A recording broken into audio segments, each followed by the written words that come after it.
With much aplomb, I'm giving you the welcome back to another week. So stay on your feet, so move your feet to the beat, cause this here is the hip hop and it's a welcome. Welcome back to the English 103, where you're free to move around and learn. So enjoy the process as you move and grow, cause that's the way you do it. Always on the up and never down. Always staying up, cause that's the way that you got to kick it with that good attitude, positive mental attitude. Staying on the up and being so consistent, cause that's the way you do it. And with that, welcome my 103ers. Hello. Welcome to module 3, actually. We're at 3, and it's an important module because it's actually our first writing workshop. So that's going to be cool.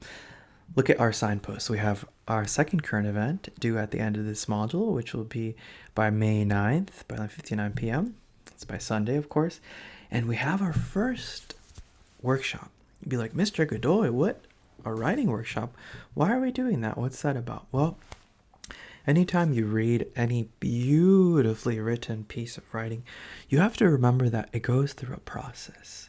Writing is recursive. Writing is ongoing. We have our initial stage of really just brainstorming and coming out with all the potential ideas of what we want to write about, and just throwing all our ideas about with our brainstorm. Then we have the rough draft, right? When the rough draft is simply just making an attempt at writing the paper. That's all it is. Just starting to write it, and which is where we are right now. And so yeah, the rough draft is more than just the brainstorm. We already did the brainstorm, but it's more in the sense that you're starting to just write. It's your attempt at starting the essay. And the way that's going to work is I'm going to ask you to write, just start writing your essay. And here's the thing. Are you ready for the secret? There is no such thing as a perfect first draft. Not at all. I'll say it again. There's no such thing as a perfect first draft. In fact, first drafts are usually disjointed, all over the place, scattered, ugly, disorganized. And in the same way, I'm giving you the freedom, understand you have the freedom to just vomit out your ideas, get out your ideas onto the page, no matter how disjointed or over the place they may be. Just write. And I'm asking that you please write at least 2 pages of your rough draft. So I'm asking that you post that by this Wednesday, by 9:59 p.m. And here's an important thing. Here's the way it's going to work. So I've programmed the Canvas system to only assign drafts to those that turn in a draft in on time. So that's how the Canvas system will work. Exactly 1 minute after this deadline, which is that 1 minute is going to be Thursday, May 6th, right at 12 a.m. The Canvas system will distribute 3 drafts to look at from 3 random classmates who turned in a draft by the deadline. And I'll make this clear. You will not receive drafts to look at unless you submit a draft yourself. So it's very important that you know the late homework pass cannot be used for this because it's programmed into the Canvas system to distribute drafts to only those who submit drafts. So remain mindful of that. So remember, here's your deadline. By Wednesday, by 9:59 p.m., you're going to submit your rough draft of at least 2 pages. Then you're going to offer feedback for those 3 classmates, and that's going to be by Sunday, by 9:59 p.m. And I'm going to show you how that's going to work. So let's go into our module. As you can see, that's all actually that we have for this week's module. Obviously, we have the current event link, which is right there. And the next one is the peer review workshop. So I think the first thing that I will do is go over the guiding questions of things to actually look for as you're looking at these drafts. And then I'll show you the tools, how to actually use the tools here. Oh, I love this art. I recommend a YouTube channel called chill hop music. Oh, chill hop is so cool. It's like chill beats, like a lot of times jazzy ones. And I was actually at the park yesterday working out, and I was listening on my little speaker. The chill hop music station is so cool, and this is the art from it. It's really good. Man, I don't know what's up with my throat. You know what I think it was? I slept with the fan right on me, and that'll dry out your throat. All right. Okay, so we already talked about. Why did I say research rough draft? Sorry, this should say entertainment as political rough draft. Okay, so submit your draft by Wednesday. We already said that. And actually, I'm going to send an announcement here on Canvas to tell you how to actually access the drafts once they're assigned to you, like what that will actually look like from your end. So take a look at the announcement that I'm going to send out. And it's a video, and it shows you how to actually access that. Obviously, I'm going to talk about you can input audio and video. I'll teach you how to do all that. But first, I want to go over these guiding questions. So, okay, so you've received the drafts of your 3 classmates. Now what? How should you proceed? Well, here's some things I want you to consider. I want you to highlight the thesis in your classmate's draft.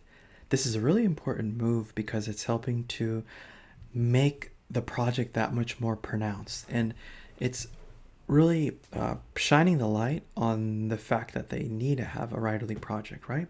They need to have that thesis. In this case, the assignment was, of course, to select a cultural artifact, whether that is music video, whether that is an episode of a series, whether that is a video game, whether that is a movie, whether that is a book. So that was a task, is choosing that, and then using the textual analysis that we learned in last time's lesson on to really move from denotative details to connotative details. So this is to say that the thesis, just like I said when I presented the prompt, should be grounded upon connotation. So it's not just enumerating plot points. No.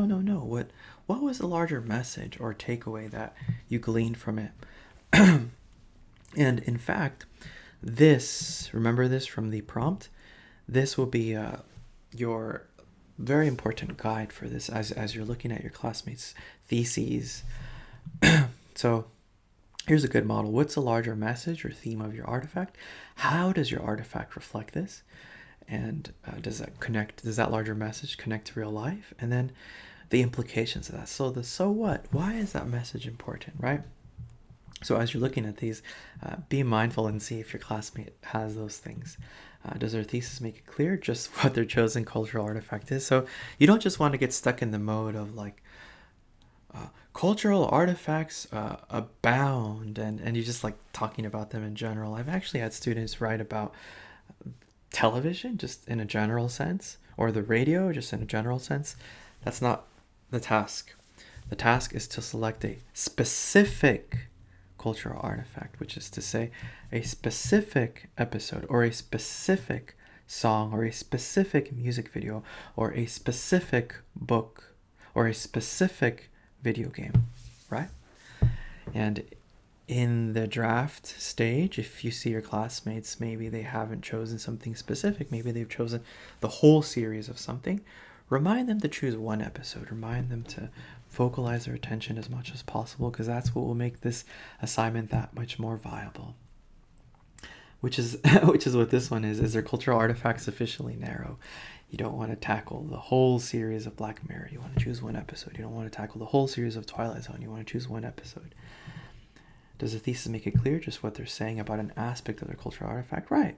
So all of that is saying is like, are they making a claim about it, right? And this here is a really good guide to follow. Does their thesis offer reasons to support their claim? So that one is this answer. Reasons to support their claim. So how does the artifact reflect this, right? If you say like, and you can absolutely write on the Sneetches in Dr. Seuss's book, The Sneetches, in Dr. Seuss's story, The Sneetches, he presents a message of equality and vilifies discrimination and reaffirms the importance of treating people equally and not being prejudiced or something like that. Okay, so you've established that as the claim. If that's the message, then you answer, how does it reflect this? The story reflects this through the dynamics between how the Sneetches with the stars are treated versus those how without the stars aren't treated. Or like, is the artifact reflecting it in the plot?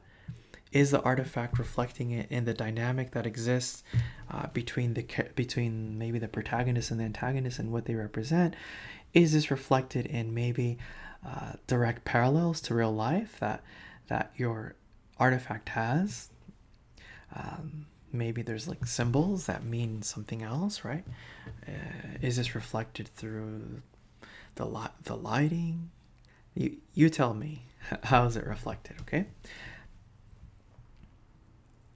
Yeah. Is their thesis grounded upon connotation? So this is to say, again, are they just telling you, in The Lion King, we have a little lion cub named Simba, whose father is the king named Mufasa, and there's a jealous uncle named Scar. No. The thesis is not just enumerating plot points. Sure, you use plot points to bolster your writerly project about, say, maybe that larger takeaway that you've unearthed through doing textual analysis, and that's precisely what we want to do. We want to use connotation as our main really base for our thesis, right? And are they considering this part? Maybe does it have any connections to real life? And are they saying why it matters, why it's important, right? Yeah, and then obviously in the body paragraphs, like, you got to watch out if maybe there's some areas of tangents where perhaps they're talking about things that really aren't supporting their larger project, which is perhaps like, what's the larger takeaway message that they unearthed through their textual analysis. So remember, all the body paragraphs have to always be moving to fleshing out that project that they've established for themselves in the thesis, right? If there's a conclusion, how's that looking? Do they have a works cited page? If not, then remind them that they need one, because obviously the primary source here is their selected cultural artifact, right? Okay, so I've gone over how to, like, what to look for as you're having your first peer review workshop. Now I actually want to show you the logistics of how to actually operate the tools that Canvas allots us, right? So I understand that in our class, nobody has turned in the rough draft, obviously, because I'm not publishing it until this week. But in my other class, in my 101 class, they already did that. So I'm going to show you that. Let's go into their class so I can show you the logistics of it. So this is my 101 class. Let me find it.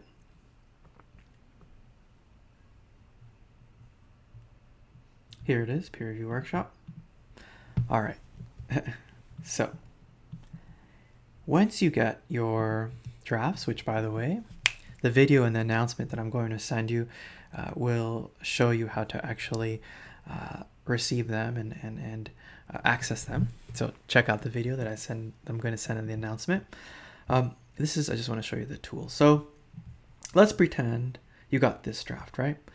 Let me show you how to use the tools. So number one, this one here just really maximizes it. By the way, I should make this clear. When I'm asking you to offer feedback, I'm asking you to do two things. Number one, I'm asking you to mark up their draft, right? Number two, I'm asking you to leave them an actual comment. Because in a face-to-face writing workshop, we don't just say, here, Mario, it was good, and then walk away. No, we say, hey, Mario. We take a seat next to them. We look at them. So check this out. Here's some points that I noticed. This one was a little bit unclear. I'm not so certain if you meant it to sound like this, that, and the third. And you check a lot of times for if the writerly intention and your readerly perception aligned, and you talk about things that you saw. That's the main thing.